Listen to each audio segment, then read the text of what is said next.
네, 오늘 작은 성전에서 우리 교회는 산속에 작은 성전이지만 큰 성전도 있고 작은 성전도 있고 아주 모든 게 다 있는 성전입니다. 여러분, 제가요 저나 여러분이나 여기를 안 들어왔었잖아요. 그런데 이렇게 여기 와서 2부에 기도회를 하고 기도 모임을 하고 예배를 드리니까 좋아요, 안 좋아요? 좋아요. 근데 여기를 들어올 수 있는 게 들어오고 싶어서 들어온 게 아니라고. 들어오게끔 바닥을 꾸민 거죠. 깨끗이 청소를 한 거죠. 만약에 바닥이 그대로 울퉁불퉁하고 깨질 것 같으면 우리가 여기서 예배 못 드리잖아요. 우리 마음도 그렇다는 거예요. 우리 사람이 작용하는 것은 이런 외모로 작용하는 게 아니에요. 이 안에, 우리 안에 담겨져 있는 채워진 것으로 작용을 하는 거예요. 근데 아무것도 못 이뤄. 난 되는 게 아무것도 없어. 그럼 두 가지예요. 우리 안에 아무것도 없는 거야. 혹은 잘못된 것들이 채워져 있는 거예요. 그러면 우리가 잘 될 수가 없는 거죠. 아니, 이 안에 쓰레기가 가득 있어. 그럼 여기 파리들만 오지 않겠어요? 이 안에 깨끗하게 해서 이 안으로 들어오게 하는 거란 말이에요. 그럼 우리도 마찬가지로 우리가 할 수 있는 것은 우리를 깨끗이 하는 거예요. 우리의 집을 깨끗이 하고 우리의 지경을 깨끗이 하고 교회를 깨끗이 하는 것처럼 그곳에 있는 우리의 마음을 깨끗이 하는 거예요. 우리 마음이 깨끗이 하면 채워질 수밖에 없어요. 그 채워지는 것에 의해서 우리는 하나님의 일을 할 수 있다는 거예요. 그러니까 여러분, 먼저 우리 안에 깨끗이 우리 마음을 정결하게 청소하는 저와 여러분 되기를 원합니다. 아멘. 그래서 하나님의 뜻을 이루는 저와 여러분 되기를 원합니다. 이 세상에 하나님과 함께하는 이 세상에 의가 세 가지가 있어요. 저는 하나님의 의를 두 가지로 나누는데, 하나는 공의와 정의. 하나님의 의는 공의와 정의가 있고 또 하나의 의가 있어요. 뭘 것 같아요? 인간의 의가 있어요. 하나님의 의가 아니라 인간의 의.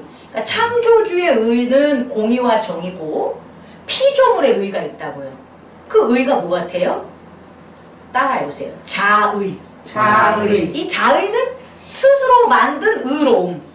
원래는 없는 건데 자기가 의롭다고 스스로 여기는 거예요. 자의. 그래가지고 공의와 정의, 자의가 이 세상의 세 가지 의다라는 것을 첫 번째로 여러분에게 전하고 싶습니다. 그 다음 공의는 뭘까요? 공의. 하나님의 의인데 공의는요, 죄에 대해서 나타나요. 죄. 하나님의 공의가 어디에 펼쳐지냐라고 보면 죄인들에게 펼쳐져요. 악한 것들에게 펼쳐지는 거예요. 다시 말해, 악이 있는 곳에는 당연히 악은 죄로 행동을 하는 거잖아요. 악이 있잖아요. 내가 악이야 라고 이게 행하지가 않아요. 악이 행할 수 있는 것은 죄가 채워져야 돼요. 그리고 그 죄는 우리가 채우는 거예요. 그래서 죄인이 되는 거예요. 원래부터 타고나는 죄인이 아니라 우리 안에 죄를 채우는 그걸 우리가 수용을 해서 우리 몸을 통해 우리가 원래 악이 아닌데 악인의 행동을 하는 거예요. 사랑이 이해가죠? 이 세상에는 있잖아요, 선과 악이 있는 거예요. 그런데 우리가 선을 행하지 못하는 것처럼 우리가 악을 행하는 게 아니었다고요. 그러니까 우리가 악을 행하려면 반드시 우리 안에 뭐가 있어야 돼요? 죄가 들어와야 돼요. 그 죄를 짓게 하는 이유가 거기에 있다고요. 우리로 죄를 짓게 해서 우리를 누구의 종으로 삼냐? 사단, 악의 종으로 삼는 거예요. 악의 자녀로 삼는 거예요. 그러니까 나는 죄를 짓고 난 하나님의 자녀야, 이건 모순이라는 거죠. 내가 죄를 짓는 순간 난 어떻게 되는 거예요? 사단의 자녀가 되는 거예요. 그래서 죄에서 떠나야 되는 거죠. 그래서 죄를 짓지 않는 거죠. 다시 말해, 하나님의 공의는 어디에서 나타난다? 죄에 대하여 나타나는 거예요. 그럼 이 죄가 두 가지 형태로 나타나요. 어떻게 나타나냐면 율법을 모를 때 나타나고, 또 하나는 율법을 아는 데도 나타나요. 그러니까 율법을 모른다는 것은 하나님을 모르는 거예요. 하나님이 그들에게 나타나지 않은 거예요. 하나님은 계신 줄 알아. 그런데 그 하나님과 관계를 맺지 않는 거예요. 자녀의 관계를 맺지 않고 백성의 관계를 맺지 않으면 하나님이 있는 줄 알지만 하나님의 법인 율법을 모르고 사는 거예요. 그래서 율법을 모르는 사람들을 하나님은 어떻게 하냐 봤더니 내버려 둔다는 거예요. 율법을 알면 하나님이 내버려 두지 않아요. 왜냐하면 율법을 하나님이 뭐 했기 때문에? 줬기 때문에. 율법을 자녀들에게 줬기 때문에 그 율법을 통해서 죄를 보게 한단 말이에요. 그런데 율법을 받지 않는 자들은, 다시 말해 성경에서 이방인들은 율법을 모르니까 그들은 뭐가 되는 거예요? 율법을 모르면서 죄를 진다는 거예요. 그런데 율법을 몰라도, 이제 잘 들어봐요. 인간에게는 뭐가 있냐? 양심이 있다는 거예요. 왜냐면 하나님이 만들어줬잖아요. 그게 양심이라는 거예요. 이게 무슨 말이냐면요. 피조물이 내가 내 뜻으로 나는 안 태어났잖아요. 그러니까 피조물은 반드시 뭘 받은 거예요? 은혜를 받는다는 거예요. 자녀가, 부모가 자녀를 학대하는 것은 당연히 안 좋은 거죠. 하지만 부모가 낳았다는 건 은혜라고요. 부모가 낳지 않으면 내가 나올 수가 없어. 그러니까 부모가 나를 낳았다는 것은 뭐가 되냐? 그것은 우리에게 양심을 갖게 하는 거라고요. 왜? 우리가 은혜를 받고 나온 거니까. 그런데 부모가 나를 낳고 버렸어. 그럼 이건 별개인 거예요. 그건 은혜가 아니죠. 부모에게 은혜를 안 받은 거죠. 그러니까 우리 모든 피조물들은 만들어 놓은 그거 하나만으로 우리에게 뭐가 있다? 마음에 양심이 있다라는 거예요. 그러니까 하나님의 율법에 몰라도, 율법이 없어도 뭘 하냐? 아, 창조주가 우리를 만들었어 라는 그 창조주의 사랑이 있는 뭐가 있다? 양심이 있어서 그 양심으로 하나님을 알 수 있다는 거예요. 율법으로 아는 게 아니라. 그래서 율법이 없는 사람들은 이 양심으로 뭘 안 질 수 있다? 죄를 안 지게 하는 게 공의라고요. 이해할 수 있겠죠? 하나님의 공의는 이런 죄를 알게 해주는 건데, 이 죄라는 게 율법을 있는 자와 없는 자가 있는데, 율법이 없는 자들에게나 있는 자들에게나 모두 다 피조물에게는 뭐다? 양심이 있기 때문에 율법이 없어도 이걸 하면 안 돼 라는 죄를 알게 하는 게 뭐라는 거예요? 공의다. 그런데 율법이 없는 자들이 도대체 뭘 갖냐 봤더니 그 율법이 없는 자들이 자기 양심을 버리는 일이 벌어지는 거예요. 자기 양심을 버려. 이게 자의라는 거예요. 다시 말해, 내가 양심을 저버리는 거는 내가 하는 거라고. 내 스스로 내가 의를 세우면 내 양심이 버릴 수가 있는 거예요. 내 스스로 의를 세우지 않으면 양심은 그대로 있어요. 그런데 내가 이게 옳은 거야 라고 내가 의를 세우면 하나님의 율법이 없는 자들에게 발생하는 게 뭐냐? 양심이 사라지게 되는 거예요. 양심이 사라지니까 자기를 창조한 하나님이 있음에도 불구하고 자기들끼리 욕심에 따라서 자기의 의지에 따라서 사는 거예요. 그래서 정욕에 따라서, 로마서 1장에 보면 정욕에 따라서, 부끄러운 마음에 따라서, 또 뭐예요?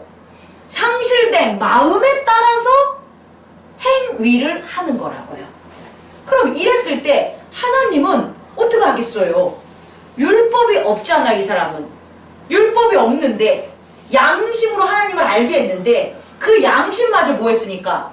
자의로 버려버렸으니까 이 사람들은 하나님이 어떻게 할 수 있는 방법이 있다 없다? 없다. 그래서 내버려 두는 거예요. 그래서 왜 하나님 저들을 심판하지 않습니까? 이런단 말이에요. 왜 저들을 돌이키지 않습니까? 근데 돌이키지 않으셔. 하나님은 하나님이 그렇게 자의적으로 하나님의 자의로 하지 않아요. 하나님은 공의와 정의대로만 하시니까 하나님의 공의가 양심을 버린 자들에게는 나타나지 않는 거예요. 그래서 내버려 둔다고요. 그러니까 여러분들이 살면서 그런 사람들을 경험할 때 쓸데없는 시간 보내지 말라고. 뭐 예를 들어서 정욕대로 내버려 둔다든지 상실한 마음대로 한다든지 합당한 열매를 맺지 못하는 그런 상실된 마음, 그런 걸 부끄러운 마음으로 내버려 둔다면 그 사람들에게 복음이 전달되지 않는 이상은 어떠한 룰과 말로도 그 사람에게는 돌이킬 수 있다 없다? 없다라는 것을 깨닫는 저와 여러분 되기를 원합니다. 아멘. 그럼 여러분, 율법이 있는 사람들은 이제 율법으로 죄를 알잖아요. 그런데 오늘 로마서 2장을 보면 율법이 있는 자들도 뭐 하는 거예요? 죄를 짓잖아요. 아까는 율법이 없어서 양심을 잃어서 자유로. 그러면 율법이 있는 사람들은 도대체 율법이 있는데 어떻게 죄를 저지르는 거예요? 왜 죄 아래 있냐는 거예요. 어렵죠? 자, 따라해보세요. 율법 아래 있다는 것은 자의가 작용하지 않는 거예요. 그잖아요. 율법이라는 하나님의 의가 준 거잖아요. 근데 어떻게 거기 내 자의가 들어가? 그래서 맨 처음에 율법을 받았을 때는 율법을 자의가 작용하지 않으면 율법이 온전하게 이루어진단 말이에요. 그런데 그 율법에 자의가 적용이 돼. 그게 뭘 것 같아요? 오늘 성경 로마서에서 나오잖아요. 법이 있는데도 죄를 져. 율법을 줬는데도 죄 아래 놓이게 돼. 이 일은 율법이 있는데 뭐가 작용하냐? 자의가 작용하는데 그걸 뭐라고 하냐? 맞추면 상금? 그런 거 없어. 판단. 그렇죠! 판단이 되는 거야. 야, 우리가 판단이라는 게 상품이 있어. 이게 봐봐, 없어. 판단이라는 게 있잖아. 자신 있게 손들어. 이게 되게 우리가 생활하면서 너 이거 판단해라, 너 이거 판단하라 하는 이 결정과 판단은 다른 거예요. 결정은 환경에 따라서 반응하는 거야. 아, 돌이 굴러와. 그럼 깔려? 돌이 굴러오면 피하죠. 이건 결정이라 그러는 거지 판단이 아니에요. 성경에서 말하는 판단, 자의는 뭐냐면 율법을 판단하는 거라고. 하나님이 주신 법을 뭐 하는 거예요? 판단하는 거예요. 그게 자의 때문에 일어나는 거예요. 다시 말해, 말씀을 우리에게 주셨어. 근데 그 말씀을 뭐 하면? 판단하면 우리는 주님을 섬기면서도 죄 아래 있는 거라고. 이해할 수 있겠습니까? 다시 말해, 이 자의라는 게 이렇게 적용하는 거야.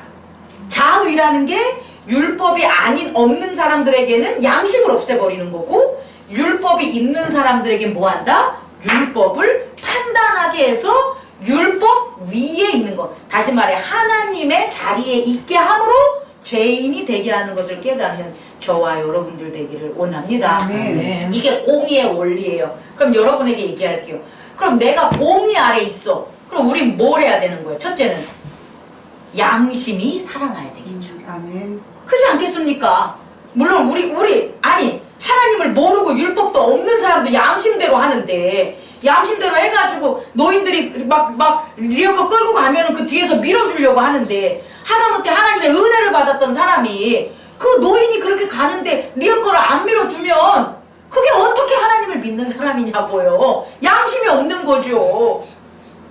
아니, 하나님의 율법이 없는 사람도 남의 거 먹지 않고 양심이 있어가지고는 사람에게 주고 나누는데, 하나님을 믿는 사람이 남의 것까지 뺏어 처먹으면 그게 어떻게 하나님을 믿는 사람이냐는 거죠.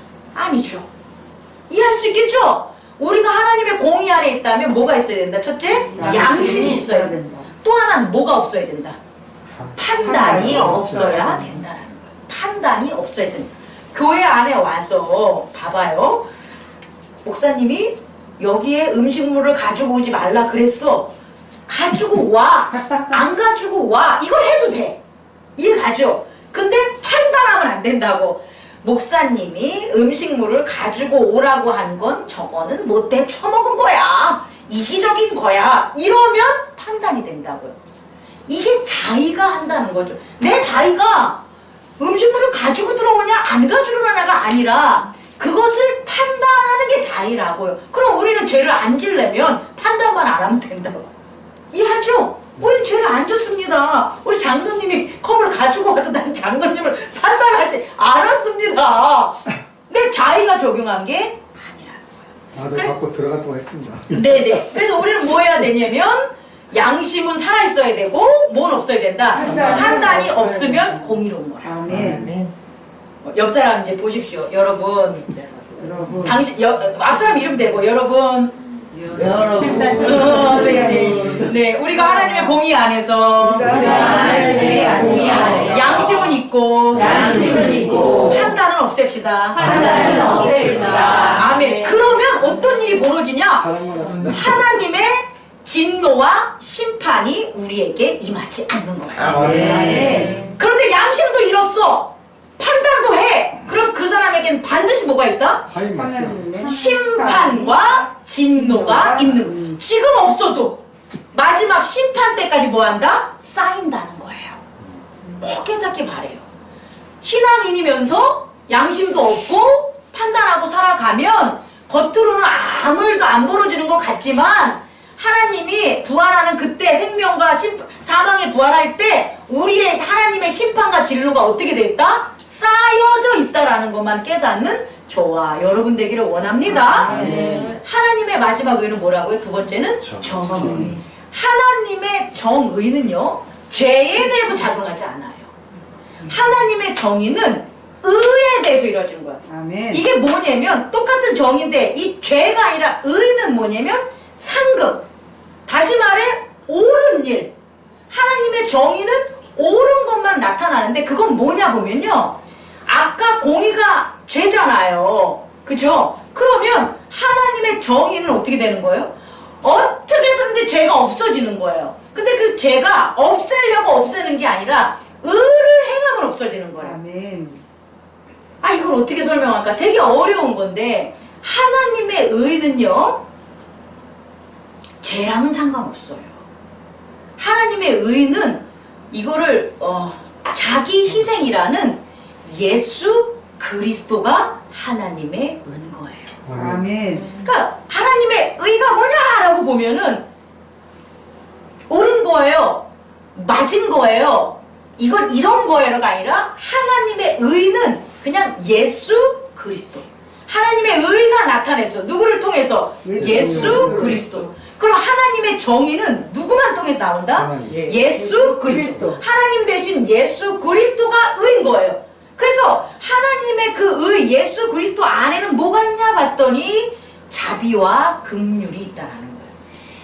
그러니까 긍휼과 자비, 여러분 이게 얼마나 대단한 의지 여러분 좀 알아야 돼요. 긍휼은 끊임없이 불쌍히 여기고 가엽게 여기면서 자랑하는 거예요. 그의 자녀를 아이고 불쌍히 여기지만 이 자녀가 너무 소중해서 하나님의 자랑거리예요. 그게 긍휼이라는 거예요. 하나님의 긍휼. 그래서 하나님은요, 이 긍휼 안에서 하나님은 죄를 안 봐요. 예수 그리스도 안에 있는 우리에게 뭘 안 봐요? 죄를 안 보잖아요. 이유는 예수 그리스도 안에 있으면은 죄가 없어요. 아멘. 아, 이거 어떻게, 죄라는 게 없는 영역이야. 그러니까 이 긍휼이라는 것은요, 우리가 예수 안에 있으면 우리가 실수할 수도 있고 우리가 잘못할 수도 있잖아요. 근데 그게 긍휼로 작용을 한다고요. 그래서 그 예수 밖에 있을 때는 그게 공의적인 차원에서 양심이냐 판단이냐에 따라서 그게 구분이 되지만 예수 그리스도 안에 있는 복음 안에서는 어떤 일이 벌어지냐면 그냥 긍휼한 거예요. 그럼 목사님, 긍휼한데 죄 질 수 없다고. 우리도 죄를 질 수 없다고. 예수 그리스도 안에 있기 때문에 우리가 실수하고 허물이 있어도 그게 죄가 아니라는 거예요. 그럼 목사님 막 살인해도 아니라고. 그거는 공의 쪽이고, 우리 긍휼 안에 있으면은 죄를, 죄의 영역이 아니야. 쉽게 얘기해가지고 있잖아요. 이 땅에 물 없죠? 물 없잖아. 여기 똑같아. 물이 없는 것처럼 긍휼 안엔 죄가 없는 거예요. 그러니까 죄를 보지도 않고 하나님은 여기지도 않는 곳이 하나님의 의라는 거예요. 그래서 예수 그리스도 안에 있으라는 거예요. 예수 그리스도 안에 있으면 우리가 부족하고 연약하고 뭐 힘들고 뭐 좌절되고 아프고 뭐 한다 뭐 다 있다고 쳐도 그리스도 안에가 그리스도가 뭐니까 의이기 때문에 그 안엔 긍휼이 작용하기 때문에 하나님이 절대 우리를 책망하지 않아요. 우리를. 또 하나는 자비. 아멘. 그 자비가 우리를 채워주는 거야. 우리가 부족한 것들, 물질이 없는 것들, 능력이 없는 것들, 조금 뭐 생활하는 불편한 모든 것들, 그거 다 자비로 베풀어줘. 다 주시는 거예요. 그냥 주세요가 아니라니까. 그리스도 예수 안에 있어. 그 의 안에 있으면 저절로 채워지는 거라고요. 뭐가 작용하니까? 자비가 작용하니까. 우리는 그리스도 예수 안에서 하나님의 정의 안에 우리가 있다면 자동적으로 우리는 뭐가 일어나냐? 긍휼과 자비가 일어나는 거예요. 그것이 지금 받지 않는다고 해도, 지금 내가 만족하게 지금 이 순간 받아서 해결된 게 아니라 그래도 받을 것들이 쌓여 있다고요. 아까 반대로 진노와 심판이 쌓여 있는 것처럼 우리가 긍휼과 자비가 앞으로 순간 우리에게 아주 기다리고 있다라는 거예요. 그것을 깨닫는 저와 여러분 되기를 원합니다. 다시 말해 우리는 이제 하나님의 의, 공의와 정의 안에 있는데, 우리 유대인처럼 율법이 있으면서도 자의적으로 판단해서 죄 아래 있지 말고, 우리는 그 율법이 아닌 복음 안에서, 그리스도 예수 안에서 정의, 하나님의 정의인 긍휼과 자비가 작용하는 행복나눔 교회의 온 성도들이 되기를 축원합니다. 아멘. 기도하겠습니다. 거룩하신 하나님의 아버지, 감사합니다.